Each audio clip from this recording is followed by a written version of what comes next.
2 plus 2 gives us 4. 8 times 4 equals 32. Drop down 224 and divide it by 32.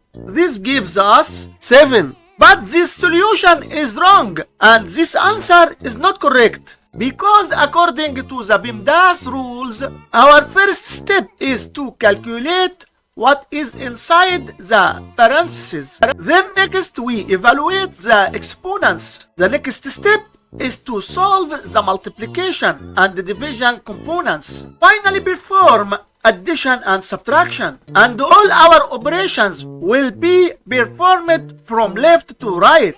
Okay, let's start our solution. In our problem we have this division and this multiplication. Also we have these parentheses for this multiplication. In mathematics, if a number is placed next to parentheses, this means multiplication, and we don't write the multiplication sign for conciseness. By following the PEMDAS rules, first we must do these parentheses, after that we do this division, and finally we do this multiplication. If you do this multiplication before this division, it's wrong. So we will start with these parentheses. We have 2 plus 2 equals 4. So 224 divided by 8 times 4. Now we have this division and this multiplication. Let's take this division. 224 divided by 8